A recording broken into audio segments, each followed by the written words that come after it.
ఓటమి తర్వాత మాజీ సీఎం జగన్ ఎప్పుడెక్కడుంటున్నారో తెలియటం లేదు. ఎప్పుడు తాడేపల్లి వస్తారో, ఎప్పుడు బెంగళూరు వెళ్ళిపోతారో వైసీపీ నేతలకే అంతుపట్టడం లేదు.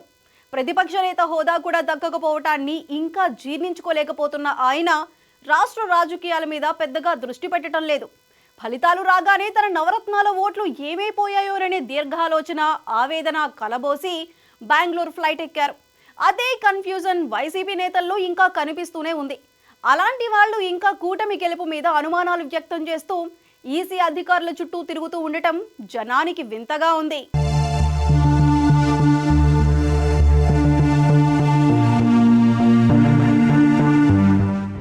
పోలింగ్ కు ముందే ఓటమిని ఒప్పుకున్నట్లు కనిపించారు మాజీ ముఖ్యమంత్రి జగన్. తమ ప్రభుత్వం నియమించుకున్న అధికారులందరినీ ఎన్నికల కమిషన్ ట్రాన్స్ఫర్ చేస్తూ ఉండటంతో ఎన్నికలు సజావుగా జరుగుతాయో లేదో అని బేలగా వ్యాఖ్యానించారు. దానికి తగ్గట్లే ఇక ఎన్నికల ఫలితాల తర్వాత మీడియా ముందుకొచ్చిన ఆయన ఇలాంటి ఫలితాలు ఊహించలేదని వాపోయారు. అక్క చెల్లెమ్మల ఓట్లు, అవ్వాతాతల ఓట్లు ఏమయ్యాయో తెలియటం లేదని ఆవేదన వ్యక్తం చేశారు. దాంతో పాటే ఈవీఎంల మీద కూడా అనుమానాలున్నాయన్నారు. అదే గందరగోళం వైసీపీ నేతల్లో ఇంకా కనిపిస్తోంది. ఎన్నికలు జరిగి ఫలితాలు వచ్చి ఎన్డీఏ కూటమి ప్రభుత్వాన్ని ఏర్పాటు చేసి కూడా 2 నెలలు దాటుతోంది. ఇప్పుడు కూటమి గెలుపు మీద అనుమానాలు వ్యక్తం చేస్తూ నివృత్తి చేయాలని వైసీపీ నేతలు ఎన్నికల సంఘాన్ని కోరుతున్నారు. ఆ క్రమంలోనే వైసీపీ బృందం సచివాలయంలో ఎన్నికల ప్రధాన అధికారిని కలిసింది. ఓడిపోయిన మాజీ మంత్రులు అంబటి, మేరుగ నాగార్జున, అసలు టికెట్టే రాని మాజీ ఎమ్మెల్యే మల్లాది విష్ణు, 4 రోజుల శాసన మండలిలో ప్రతిపక్ష నేతగా ఉన్న ఎమ్మెల్సీ లేళ్ల అప్పిరెడ్డి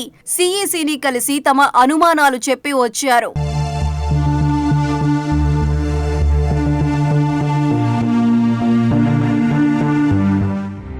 ఈ సందర్భంగా మాజీ మంత్రి అంబటి రాంబాబు మాట్లాడుతూ కూటమి గెలుపు తమకు షాక్ ఇచ్చిందని, మొదట ఆ ఫలితాలను నమ్మలేకపోయామని అన్నారు. ఓట్ ఫర్ డెమోక్రసీ అనే సంస్థ పోలింగ్ మీద అనుమానాలు వ్యక్తం చేసిందని, భారత ఎన్నికల కమిషన్ ఈ అనుమానాలకు సమాధానం ఇవ్వాలని కోరామని అంబటి చెప్పారు. ఏ లోపమూ లేకుండా ఎన్నికలు జరిగాయని చెప్పాల్సిన బాధ్యత ఈసీకి ఉందన్నారు. ఎన్నికలయ్యాక ఏపీలో 68.12% పోలింగ్ పూర్తయిందని ప్రకటించి తర్వాత 76.5% పెరిగిందని, ఫైనల్ గా 80.66%గా ఈసీ ప్రకటించడాన్ని ఆయన గుర్తు చేశారు. అదే ఈసీ కౌంటింగ్ వేళ 82% పోలింగ్ జరిగినట్లుగా చెప్పిందన్నారు. పోలింగ్ రోజు చాలా చోట్ల అర్ధరాత్రి వరకు ఓటర్లు బూతుల్లో ఉండటాన్ని మర్చిపోయినట్లు ఎన్నికల సంఘం తమ అనుమానాలను క్లియర్ చేయాలని డిమాండ్ చేస్తున్నారు. ఇవాల్టి వరకు ఫామ్ 20 అంటే ఏ నియోజకవర్గంలో ఎన్ని ఓట్లు ఎవరికి పోలయ్యాయనేది ప్రకటించలేదన్నారు. ఇదొక అసాధారణమైన చర్య అని, అసలు ఎందుకు ఆలస్యం అవుతోందని ప్రశ్నిస్తున్నారు. పోలింగ్ రోజు వెల్లడించిన సంఖ్యకు కౌంటింగ్ సంఖ్యకు ఎందుకు తేడా వచ్చిందన్నది ఆయన ప్రశ్న. మొన్నటి ఎన్నికల్లో పోస్టల్ బ్యాలెట్ కూడా పెద్ద ఎత్తున ఉపయోగించుకున్నారు ఓటర్లు. కౌంటింగ్ రోజు వాటిని కూడా కలిపి ఈసీ ఓవరాల్ పోలింగ్ పర్సెంటేజ్ ప్రకటించింది.